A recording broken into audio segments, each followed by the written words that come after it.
Ladies and gentlemen, distinguished guests, welcome to ADF Talks Russia,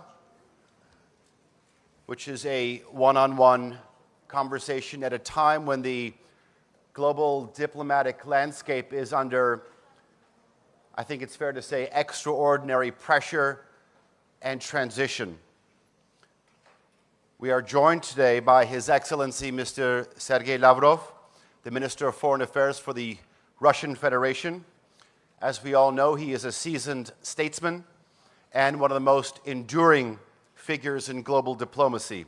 Mr. Lavrov has served as Russia's top diplomat since 2004. From the UN Security Council to the Geneva talks and beyond, he has shaped and responded to pivotal moments in global affairs over the past 2 decades. Today, with Europe's security architecture and infrastructure under immense strain and the global order fragmenting into competing visions, we're wondering about Russia's posture, its strategy, its alliances, and worldview. We'll be exploring over the next hour or so Minister Lavrov's perspective on this evolving geopolitical reality. What does Russia want? What role does it see for itself in an emerging multipolar world? And how does it define peace, power, and diplomacy in the 21st century? So let's begin. Minister Lavrov, welcome to Antalya once again. I know that you're likely to respond in your mother tongue of Russian, but if I could ask this one question in English. You see a full room out here. I think after President Recep Tayyip Erdogan, you are by far the most popular figure here. How does it feel to be a diplomatic rock star? Well, I think if we have heads of state being a real rock star, then there is nothing wrong with diplomats to be what they are. And if people like it, if people believe this is fun, so be it. Well, I think, as they say, the proof is in the pudding. It's a full room. Next year, we should be asking for maybe the Aspendos Ancient Theater, just about 14 kilometers from here. It can fit 14,000 people, I think. Anyway, last year I had the privilege and honor to share the same stage with you. And one of the things that you tried to emphasize was the rise of the multipolar world. 12 months on, how do you assess the current state of this transition, and how do you feel this trajectory has met your country's expectations? Well, I think the trend became even stronger.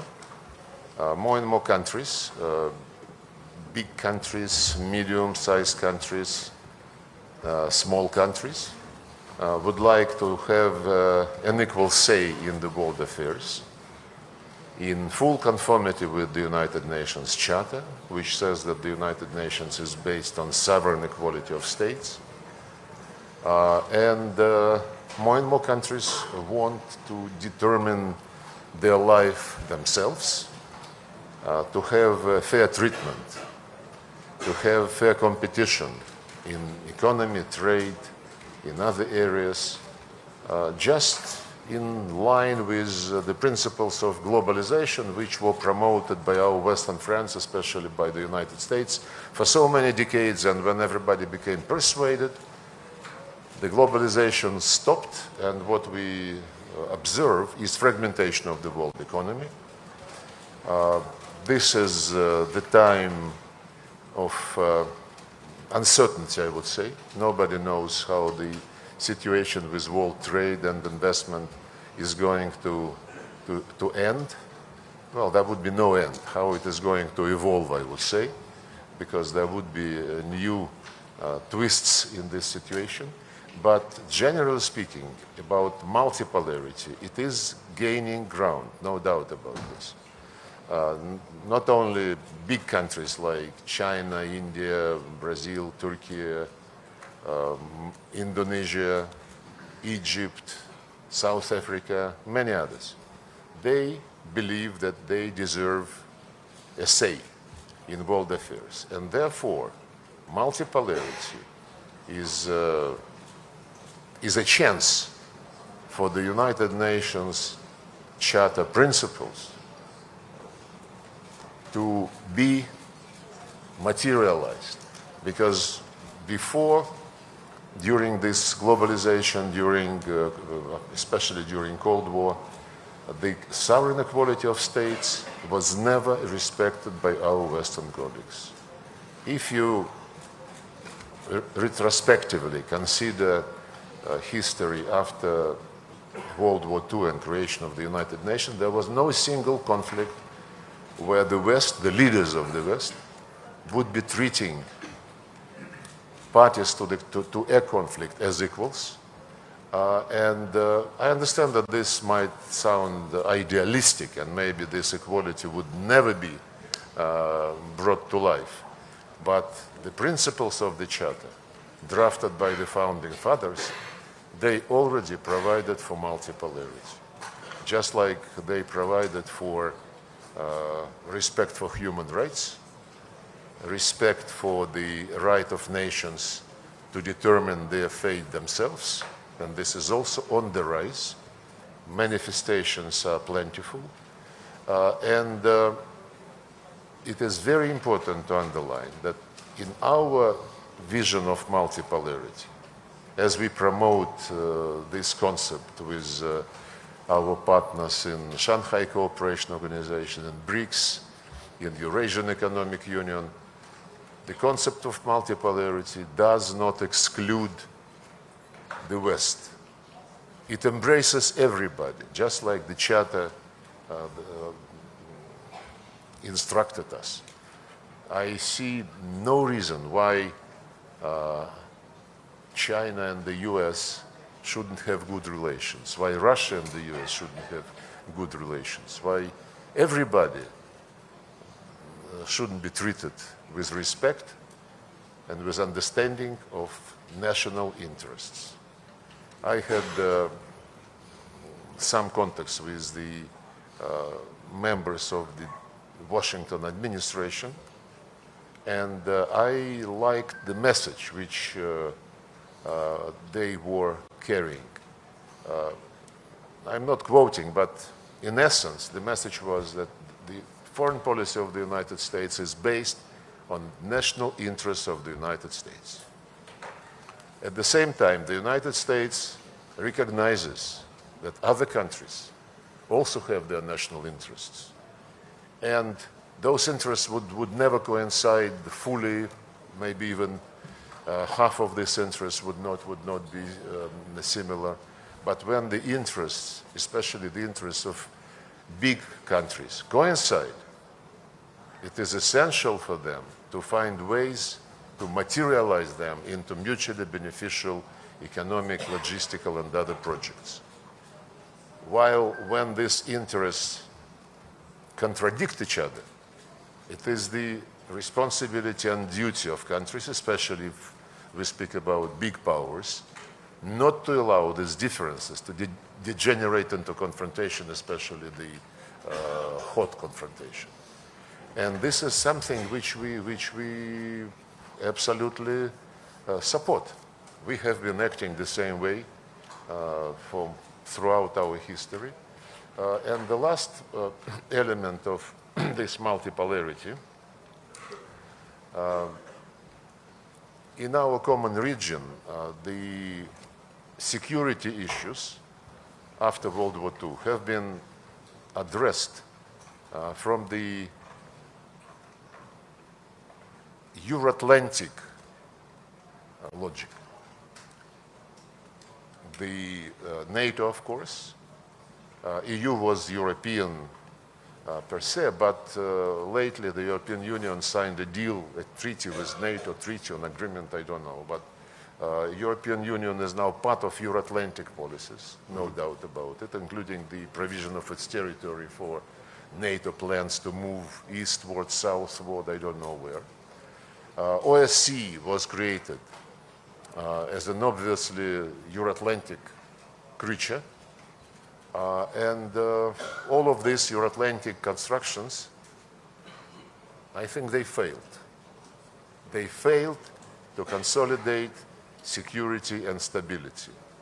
what they succeeded in is igniting tension and remilitarizing Europe, including Germany, in spite of the fact that the economic and social situation is degrading. But all efforts of this Euro-Atlantic community are concentrated on getting ready for a new war. And Germany, together with France and Britain, are in the lead of this. If you think about how the world looks now, Africa, well, everywhere there are sub-regional organizations, many of them.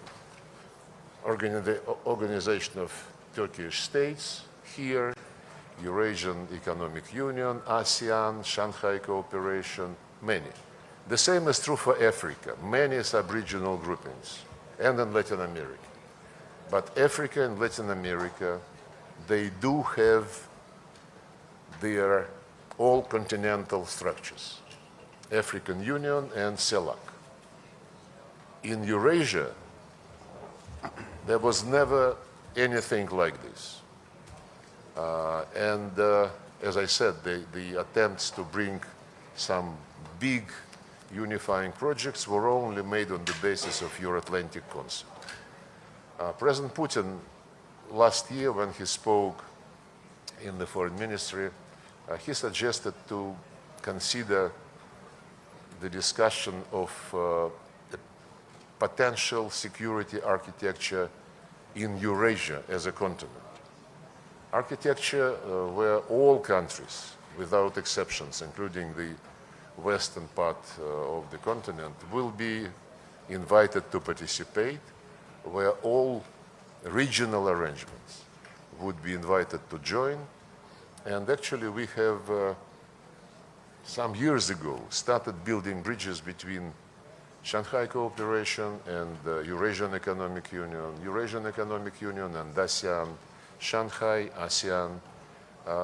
We have been also planning contacts between these groups and, for example, Gulf Cooperation Council, which is also a security but also an economic organization.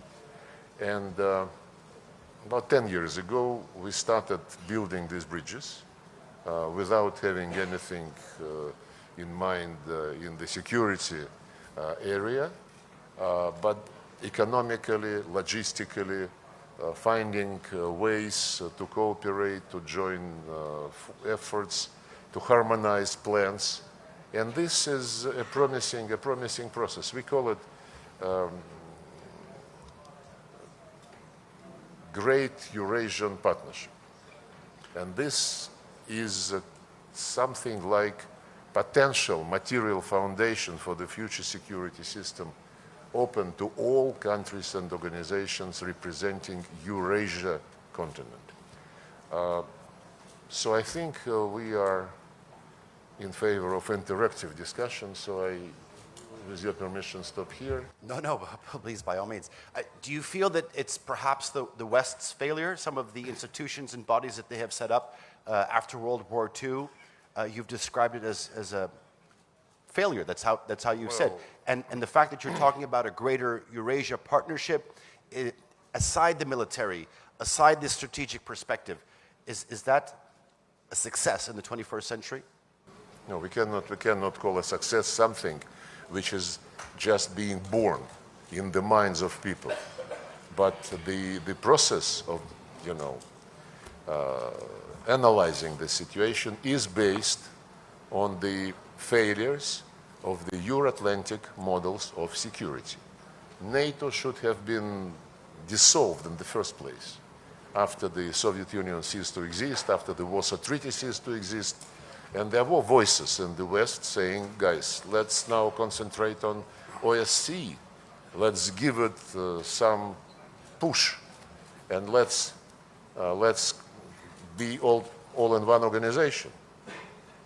NATO, the promises given to Gorbachev, then to Yeltsin, then to Yeltsin, and there are memoirs where Some people ask, why didn't you insisted on a written guarantee when Jim Baker said NATO would not move an inch to the west, to the east? My answer, it just occurred to me. You know, in the Russian history, since 17th, 18th century, when the trade was booming, nobody signed any contracts. They shook hands. It was a word of honor? They shook hands, the word of honor, and it was never violated. So probably those who were running NATO at the time of we are discussing didn't have any relatives in the former Tsarist Empire, which is not my fault, and did not inherit those traditions. But NATO not only stayed, remained, it was basically announced that this would be the only organization which can guarantee your security. 1999, Istanbul, summit of OSCE, the solemn declaration is adopted, which among other things said, security is equal and indivisible. Everybody, yes, has the right to choose security alliances, but this cannot be done at the expense of diminishing of security of others. Then it was even blunter when it said no country, no group of countries, no organizations in the Euro-Atlantic OSCE area can claim dominance. And NATO was doing exactly this.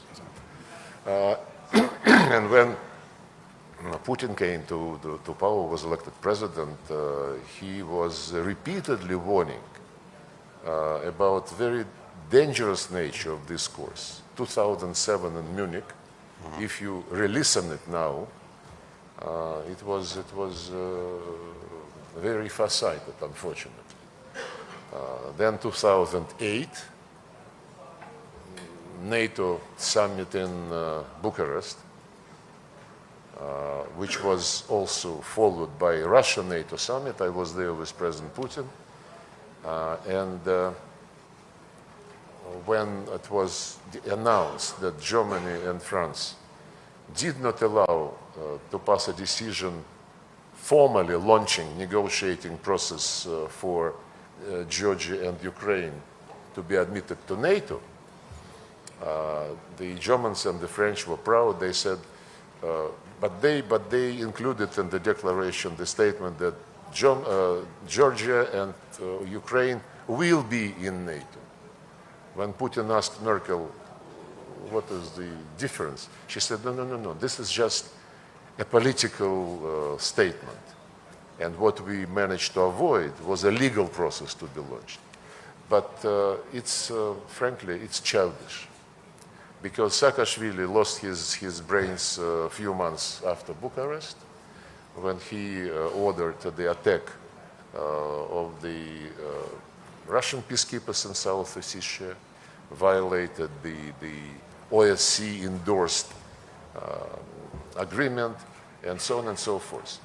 Then, in 2010, in Astana, this was the last summit of OSCE so far, the Istanbul formula was repeated verbatim. No organization can claim dominance. No one strengthens his security at the expense of security of others. The lady is uncomfortable, you think? No, but there is some commotion all the time here.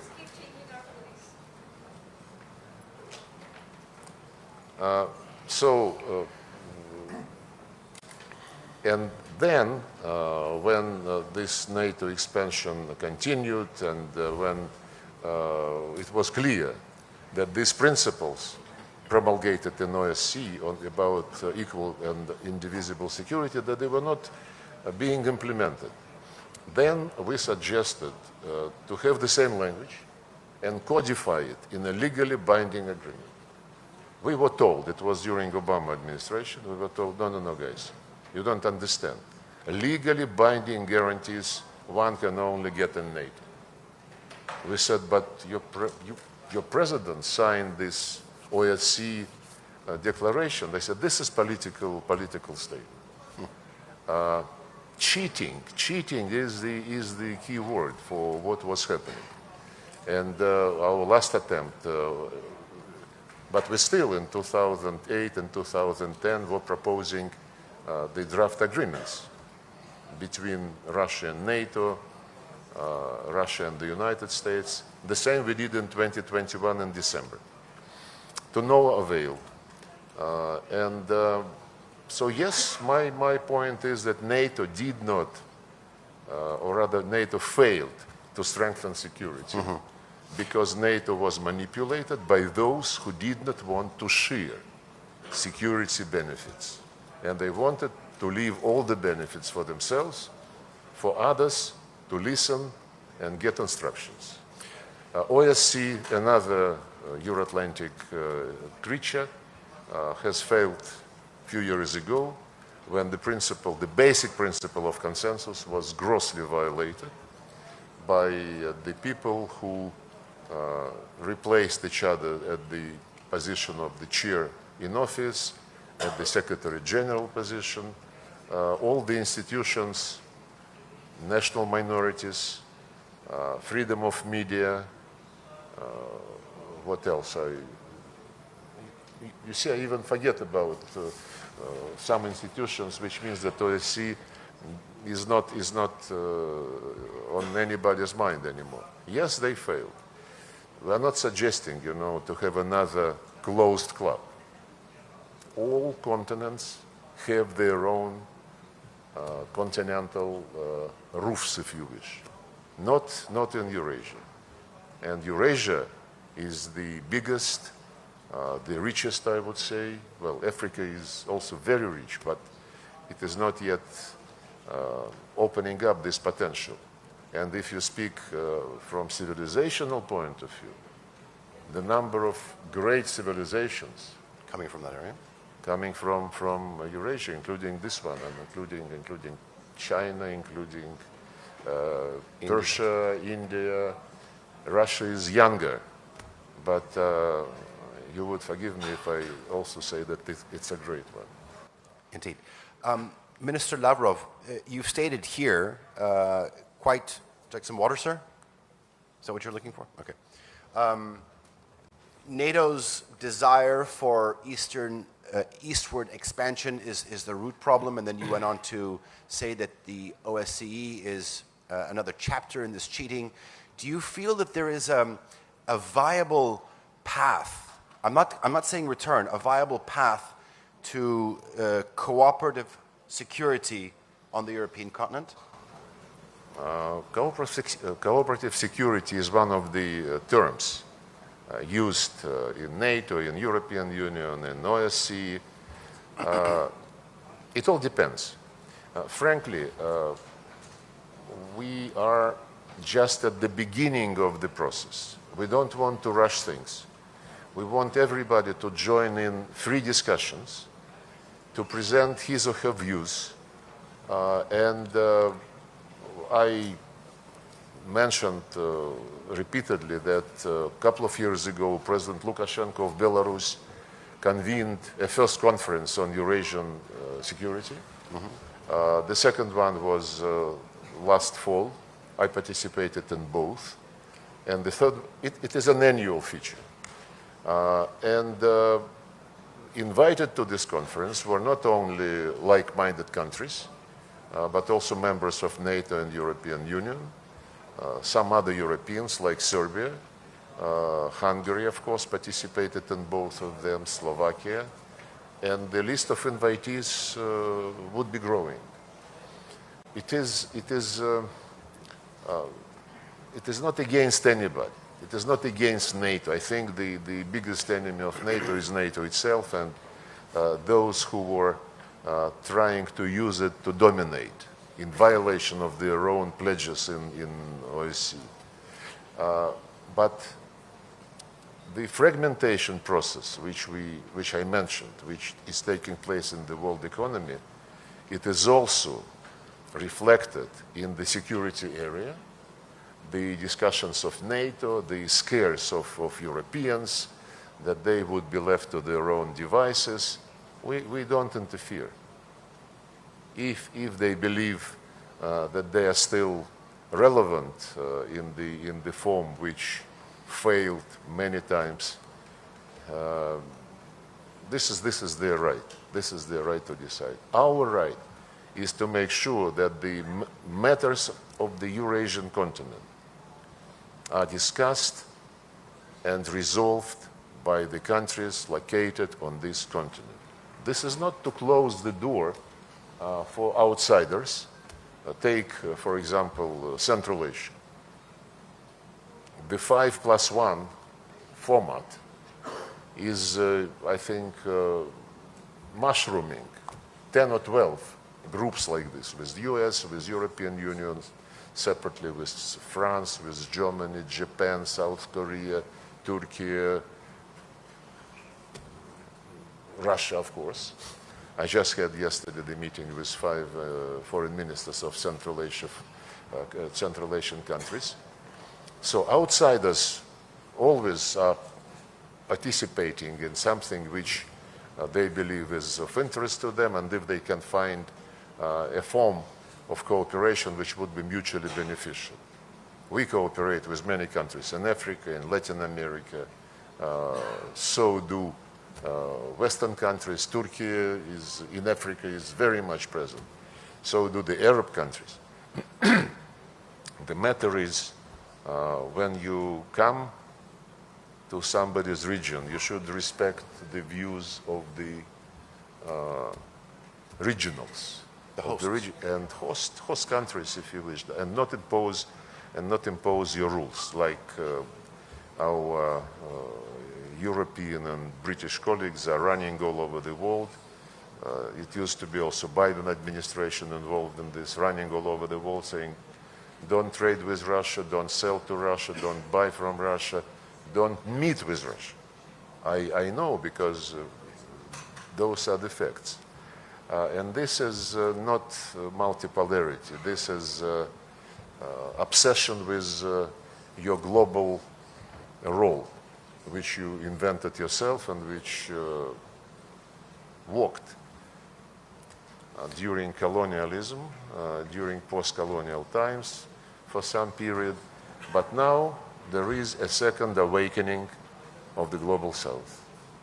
After the decolonization process, the Global South was happy, freedom, but now they understand that the global economy was crafted the way which left them with peanuts from the use of the natural resources which they inherited from God and history. Absolutely. I remember during the second Russia-Africa summit in 2003 in St. Petersburg, President Museveni of Uganda was giving statistics of the world coffee market. Mm-hmm. All in all, assessed at about 450 billion euros, of which Africans were left with 40, less than 10%, because their contribution was raw beans, harvested and sent for roasting, packaging, advertising. Germany alone was getting more from the world coffee market than all African countries together. So this awakening is inevitable. Yes, the tariff war, which we witness now, is going to, change many things. We hear that many countries would like to sit down with the United States and negotiate. Fine.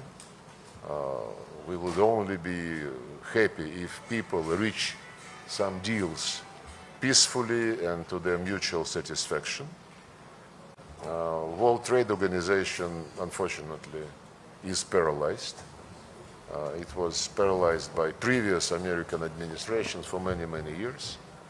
And there is no global institution which would be authoritative enough for everybody to accept its ruling.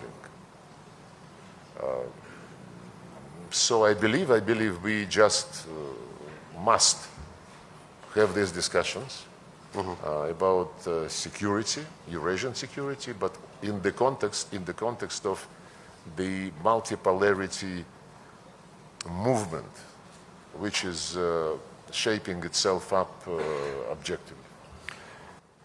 You've mentioned on many occasions that your country's relationship with Western neighbors essentially depends on their willingness to acknowledge and rectify some mistakes. You've gone over some of them in the past 15, 20 minutes. But I want to ask, and we talked about the US administration, how is it like to have Donald Trump on the other side? Is it easier? Because in the last 48 hours, all of a sudden we're talking about the possible lifting of sanctions against your country's flagship airline, Aeroflot. We had the release of Ksenia Karelina, the ballerina. Is there a potential for more movement?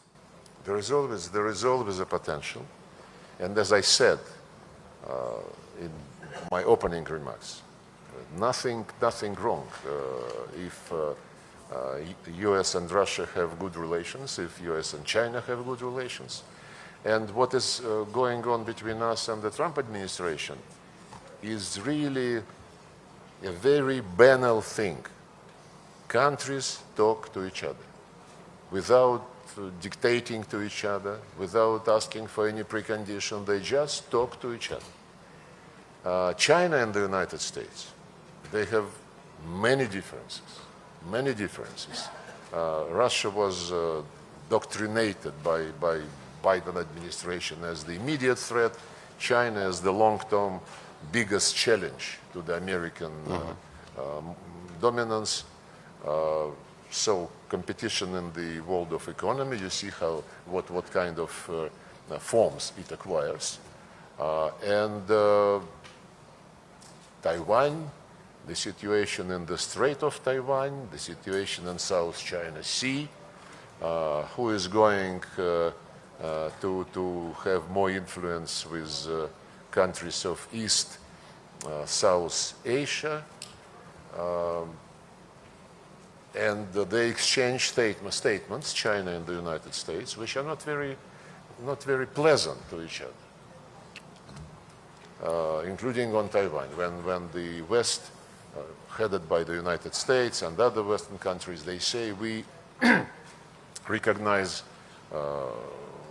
we follow one China policy, but they immediately add, but don't even think of touching the status quo. And what is status quo? It is not. It is not one China policy.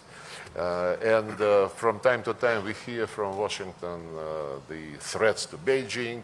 Don't even think of using force. This would be catastrophic. So they exchange niceties publicly, but they never stopped talking to each other at the level of foreign ministers, ministers of defense, national security advisors, and presidents. And somehow Biden administration decided that with Russia it should be different. Russia must learn a lesson, and this lesson, this punishment, would be in the form of isolation. Stupid, to put it very politely, and not talking to each other. So Trump, what Trump is suggested is come back to normalcy, to stop this idiotic posture, which was, I think, not, which was a disgrace for the American role in the world affairs. Let me put it this way.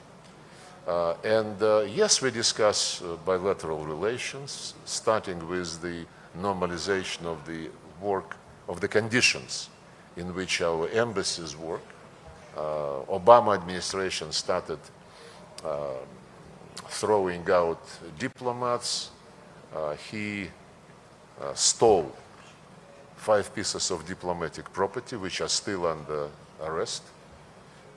Just like Biden administration has stolen the Russian assets, and they are now thinking what to do with it so that not to create a precedent. They created precedent already, and if they believe that they should not touch the body of the stolen money, but they can steal the interest and spend it on Ukraine, look, this is disgusting logic, and it shows that neo-colonial thinking never left these people. But the embassy activities, issuing visas in certain time frame, not waiting, so that diplomats don't wait for years to get a visa, to normalize the issuance of the US visas to the Russians who are admitted to the United Nations Secretariat. There were also problems. And yes, we want to see what joint project we can consider and discuss together. This was the proposal from the Americans. We never rejected proposals to cooperate in economy, in conflict resolution, never. And when we met with Marco Rubio and Mike Waltz, together with President's advisor Ushakov in Riyadh, we touched upon some regional issues, Middle East, the situation with the Iranian nuclear program, some other topic, and of course we discussed Ukraine, and I will repeat again what I said then, and I repeated this publicly also. When we speak about eliminating root causes of any conflict, including Ukrainian conflict, this is the only way to resolve the problem and to establish long-lasting peace. Remove root causes. President Trump was the first and so far, I think, almost the only one among the Western leaders who repeatedly, with conviction, several times stated that it was a huge mistake to pull Ukraine into NATO. And this is one of the root causes which we quoted so many times. They also mention now another thing which related to the root causes, namely territorial issue. Mm-hmm. They publicly, including Steve Witkoff, they recognize that the territorial issues would have to be handled in the context of the long-lasting settlement. And this is the Americans. The Americans, yes. And I would like to, by the way, when Ukrainians and the US delegations in Riyadh agreed on some paper in favor of 30-day ceasefire, this was done in the context of the Americans saying NATO and territories inevitable. No NATO and discussion on the status of territories. Ukrainians and the people like Macron, Starmer, and Ursula von der Leyen, now they say Ukraine is in favor and Russia is against the ceasefire. But they lose sight, I think, on purpose, from the nuances, as Putin called them, NATO and territories. Because it is in the context of these aspects that the American proposal was put forward. Immediately after this was mentioned by the Americans, Zelensky administration said, NATO is none of your business. Territories we don't discuss. We need arms, arms, and arms. And then, since it was in time of discussions of this peacekeeping thing, Zelensky said, we don't need peacekeepers, we need fighting units. So schizophrenia of these mutually exclusive statements is very obvious. But on territories, I want to make a very important point. Sure. We are not about territories. We are about people who live on these lands, whose ancestors lived there for centuries, who founded cities like Odessa, Catherine the Great, who built factories, who built roads, ports, and these people, by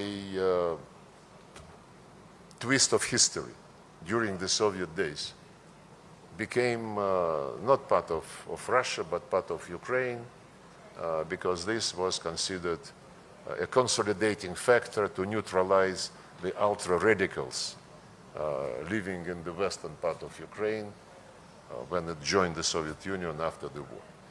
The people who live there, they are being deprived of all human rights. I quoted the UN Charter, which in Article 1 says everybody must respect the human rights of every individual, irrespective of race, gender, language, or religion. Religious and language rights of anybody who is ethnic Russian and lives on the territory which used to be Ukrainian Soviet Socialist Republic, they were deprived of their basic rights. The Russian language has been prohibited at all stages of education, in the areas of culture, media. Russian books have been thrown out of the libraries. The Nazis in Germany were burning them, but Ukrainians are much more smart. They utilize them and get money for this, so, but everybody is happy. And recently, the canonic Ukrainian Orthodox Church was prohibited by law. They literally exterminate anything Russian. When in 2021 in September, long before the operation which we had to launch, Zelensky was asked in an interview what he thought, and at that time the Minsk agreement was still valid, though later Germans, the French and the Ukrainian president before Zelensky admitted that they never intended to implement them. They needed more time to arm Ukraine. Speaking of the ceasefire for 30 days. Logic is the same.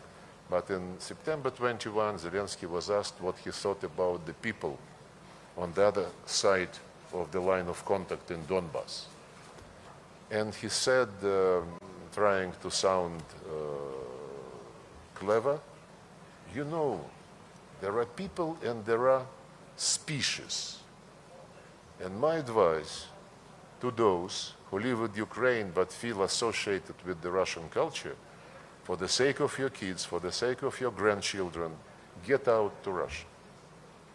And just a couple of weeks ago, in another interview, when he was asked what is driving him, he said, hatred to Russia.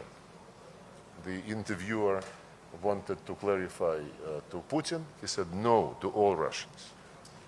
And this is said by the person who, during his artistic days, was defending the right of Ukrainians to speak Russian. And he said, get lost. Don't even think about touching the Russian language. It's our history.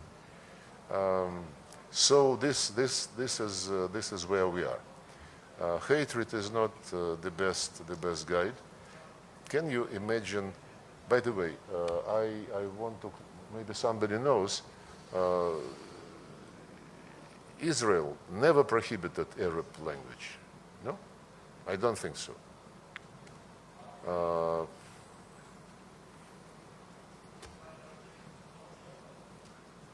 So I think Ukraine is the only country on earth which is multinational and the language of one huge ethnic group is prohibited. So make it, and if you read and listen to what the West is saying, EU, NATO, especially EU, human rights is on top of everything. When they discuss Venezuela, Russia, Serbia, Turkey, human rights, they never forget about human rights. Mm-hmm. Check what they're saying on the situation in Ukraine. They say Zelensky and his team defend European values. If your value is exterminating the language of those who founded the country, if your value is to glorify Nazis and their collaborators who were convicted by the Nuremberg Tribunal, to whom you put monuments, whose birthdays you celebrate as national holiday, while ruining, toppling the monuments to those who saved Europe from Nazism, toppling the monument in Odessa, which I mentioned already, to Catherine the Great, who founded that city. By the way, soon after this monument to Catherine the Great, the Empress was toppled, UNESCO granted the Odessa central region where the monument was located, the status of the World Heritage.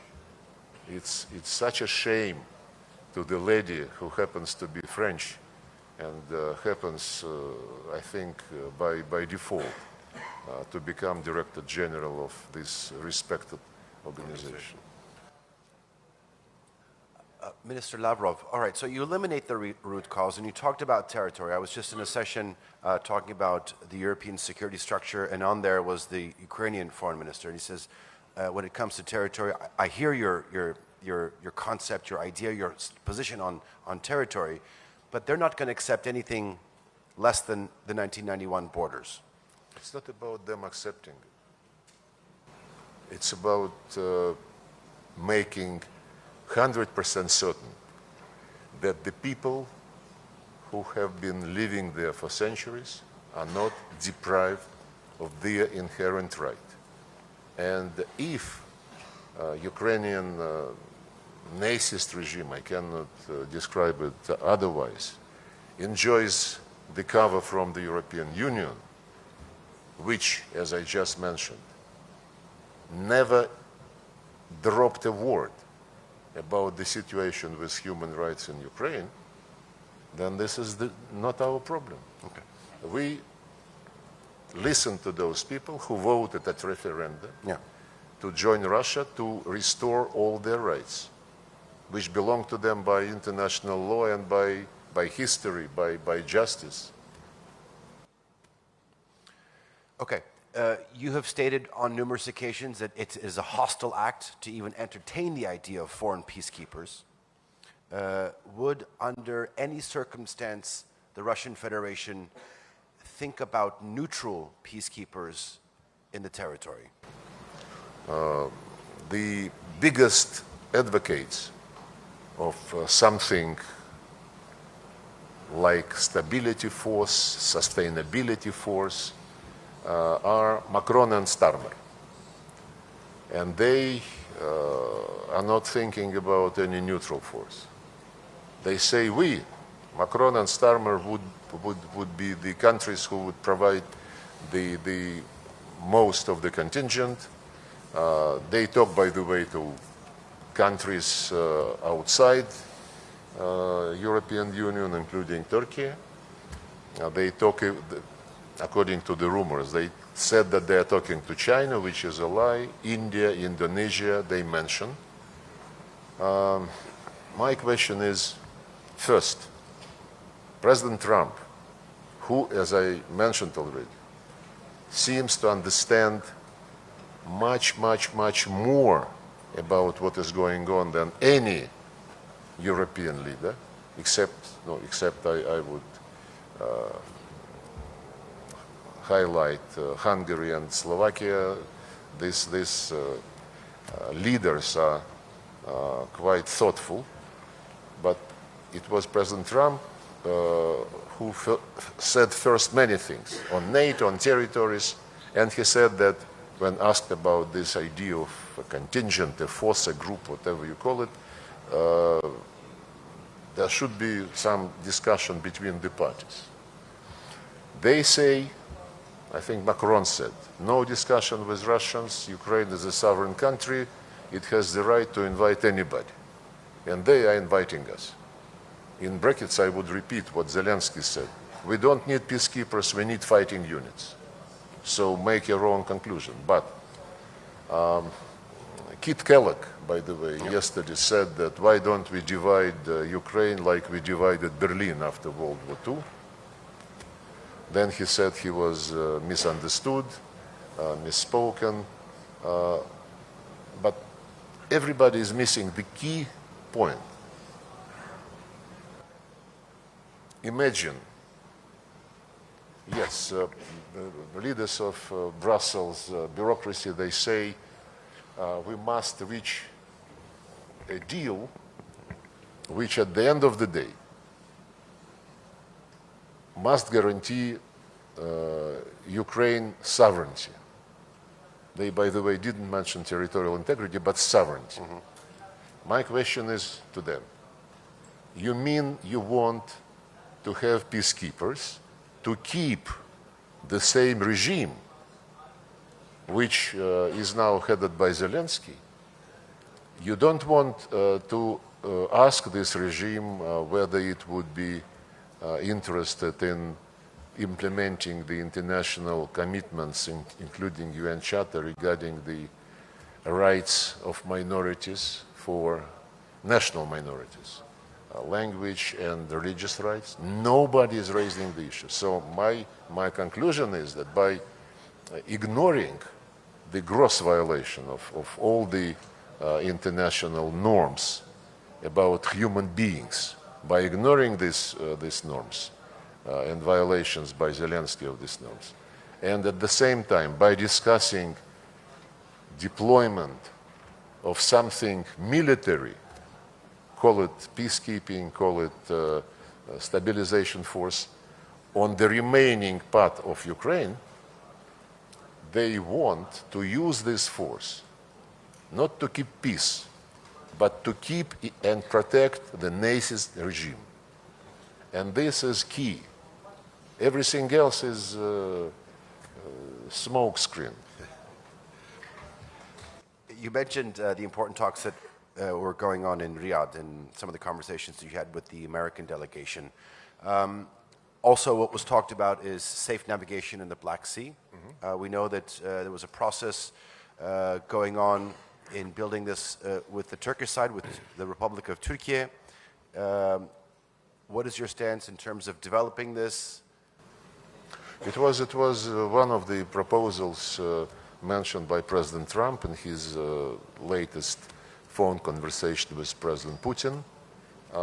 And President Putin said, okay, but we have to specify the deal the way which would not allow the failure of the first one to be repeated. And the first one was in 2022. It was a package, guarantees for Ukrainian exports, and the second part of the package was memorandum between the UN and Russia to guarantee the exports from Russia by ensuring normal freight rates, insurance rates, by ensuring the right of the Russian bulkers with fertilizers, with grain, to call on European in Mediterranean ports and so on and so forth. Just the normal terms of trade, no concessions. And the Ukrainian part of the deal was implemented. The Russian not even started. We don't blame the United Nations, whose representatives were trying, and they continue to try, because formally the Russian UN deal lasts until July this year. It was a 3-year deal, while deal on Ukraine was 1 year. And of course, after the first year, elapsed, we said, thank you very much. We don't want to play one way. And then Secretary General Guterres was trying, Secretary General of UNCTAD, Rebecca Greenspan was trying, but the UN position, the UN Secretariat position, was very, tricky. Basically, they were saying, we cannot touch sanctions. De facto, they recognized unilateral sanctions as legitimate. So, they told us, we will try to find a way bypassing sanctions so that we don't violate them. And they have been trying to do this for almost 3 years and to no avail. So when it is not for the first time that this Black Sea topic is popping up again. Last year, President Erdogan, I think in March, proposed to President Putin to resume the deal. He said that Zelensky is ready to cooperate. The proposal was different from the original deal, because the original deal provided for inspections of the Ukrainian cargo vessels going back to Ukrainian ports to make sure that they don't carry any weapons. Last year, the proposal by President Erdogan to President Putin was to trust me. It would be an announcement that there are no weapons on board, and it would be allowed to go. It was not an easy situation, but President Putin said that he will support it, provided President Erdogan used his good offices to discipline Ukrainians so that they don't violate. And then at the last moment, Zelensky refused. Even that? Even that. Actually, he first added, President Erdogan called President Putin and said Zelensky also wants to add commitment not to attack nuclear power stations. Putin said, okay, it has nothing to do with Black Sea traffic, but okay. And then when he agreed to this addition, Zelensky refused. So we are coming again and again to this situation. In the meantime, Ukrainians, frankly speaking, I don't think they complain about difficulties for their grain being exported. They send a lot on dumping prices to European Union. European Union is not happy, and instead of doing something about this situation for the sake of their citizens, Brussels people threaten to stop importing any grain from Russia. They're very specific leaders. They say that Kaja Kallas, Annalena Baerbock, they were saying yes when criticized by the people who are saying we live worse than before. Yes, we understand, but our electorate should suffer for the sake of Ukraine. While at the same time, thousands and thousands of Ukrainians living there in Europe in luxury, buying very expensive vehicles. But this is what European elite calls European values, which they defend in the person of Zelensky regime. So, this time when President Trump suggested another Black Sea deal, Putin said, yeah, we are ready, but we need to draw lessons from the past. And let's make sure before we launch it, let's resolve the things on freight, insurance, calling on the ports. The Americans took this and they are considering, they didn't come back to us after this. Another initiative of President Trump was 30-day moratorium, not a total ceasefire, but 30-day moratorium on attacking energy infrastructure. During this phone conversation, President Putin immediately agreed, and he gave orders to the Chief of General Staff to stop attacking Ukrainian energy infrastructure, even infrastructure related to the military. At that moment, 7 drones, Russian drones, were airborne. And Putin gave order to shut them down, which was done. Since then, we have been keeping the word, and Ukrainians have been attacking us from the very beginning, every passing day, maybe with 2 or 3 exceptions. And I gave to our colleagues from Turkey, to Minister Fidan, what we give to Americans, to UN, to OSCE, the list of facts, listing the attacks by Ukraine during the last 3 weeks against Russian energy infrastructure. I understand he hates all Russians, so he gives orders. Either he gives orders and they are not taken, or he is lying that he is giving these orders. It's a tragedy. It's a tragedy, and Has there been any direct or indirect contact by the Ukrainian side here in Antalya? not to my knowledge. I came here to work.